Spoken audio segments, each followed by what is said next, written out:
திசை புகழ் மணக்க எழுச்சியோடு வராரு. எட்டு பட்டி கலகலக்க எடப்பாடியார் வராரு. எட்டு திசை புகழ் மணக்க எழுச்சியோடும்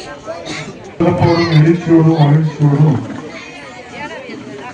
இந்த வாக்குச்சாவடி கிடைக்கிறது அமைக்கின்ற நம்முடைய கழக புரட்சி தம்பி ஒருங்கிணைத்து செயலாற்றி இத்தனை பேர் ஒரு தேதி வந்திருக்கிறோம். அடிப்படை கட்டமைப்பு வசதிகள் இப்போ நியாயவிலை இது ஒரு கட்டடம், இங்க ஒரு பேர் பார்க்கு, சாலை இருக்கிறது. கிராம சாலைகளை இணைப்பு சாலைகள் இல்லாத கிராமங்களை கிராம சாலைகள் இணைப்பது. இப்போ நம்ம ஆட்சியில இருக்கிற போது ஆட்சி அதிகாரத்தை பயன்படுத்தி பல்வேறு சலுகைகள், திட்டங்கள், வளர்ச்சி திட்டங்கள், முன்னோடி திட்டங்கள், தொழில்நுட்ப திட்டங்கள், திருமங்கலம் தொகுதியிலே எய்ம்ஸ் மருத்துவமனை, நம்முடைய பகுதியில் இருக்கக்கூடிய ஆரம்ப சுகாதார நிலையத்துக்கு கட்டணம், பள்ளிக்கூடத்திற்கு கட்டணம், ரேஷன் கடைக்கு கட்டணம், சமுதாய கூடம் என்று நாம் பல்வேறு பணிகளை செய்கிறோம்.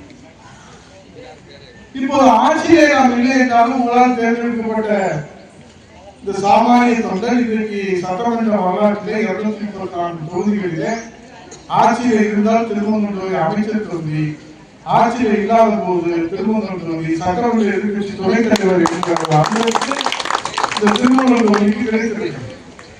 இன்றைக்கு பேருந்து நிலையம் நாம் இங்கே உருவாக்குவதற்கு பல்வேறு வகையிலே நாம் போராடி கொண்டிருக்கிறோம். மேம்பாலம் அமைவதற்கு போராடி கொண்டிருக்கின்றோம். இங்கே வளர்ச்சி திட்டங்களை கொண்டு வருவதற்கு கூட்டு குடிநீர் திட்டம் உள்ளிட்ட வளர்ச்சி திட்டங்களை கொண்டு வருவதற்கு இதில் கட்சி சார்பாக நான் நினைவுபடுத்துகிறேன். இதை சாதனையாக சொல்லவில்லை.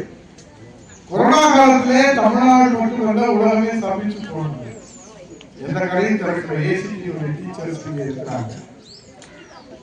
கொரோனா காலத்திலே உங்களை தேடி வந்த உங்களுக்காக உதவி செய்வதற்கு யார் முன் வந்தார்களோ அம்மாவின் பிள்ளைகளான நாங்கள் உங்களை தேடி வந்து ஒரு பாதுகாப்பை உருவாக்குவதற்கு உணவு பொருள் கொடுப்பதற்கு நாங்கள் முயற்சி செய்து அதில் பல்வேறு திட்டங்களையும் செயல்படுத்தினோம். புரட்சி தலைவர் அம்மாவுடைய பிறந்த தின விழாவிலே நமக்கு 120 கல்யாணங்கள் இங்கே நடந்த போது அவரை உங்களுக்கு பத்திரிகை வைத்து தாம்பரம் வைத்து தேர்ந்தெடுத்து இதெல்லாம் சாதனை அல்ல. கட்சி ரீதியாகவும் சரி, ஆட்சி ரீதியாகவும் சரி, உங்களுக்கு எந்தெந்த வகையிலெல்லாம் உறுதுணையாக இருந்து உழைக்க வேண்டுமோ அதையெல்லாம் பார்த்து பார்த்து மக்கள் மீது அக்கறையோடு, மக்கள் மீது விசுவாசத்தோடு அந்த பணிகளை செய்து வருகிற உங்கள் வீட்டு வேலைக்காரன் தான் இந்த உதயகுமார் என்ற அடிப்படையில் தான் செயலாளர் கையில் வச்சுருங்க சொல்லுவார். அடுத்தபடியாக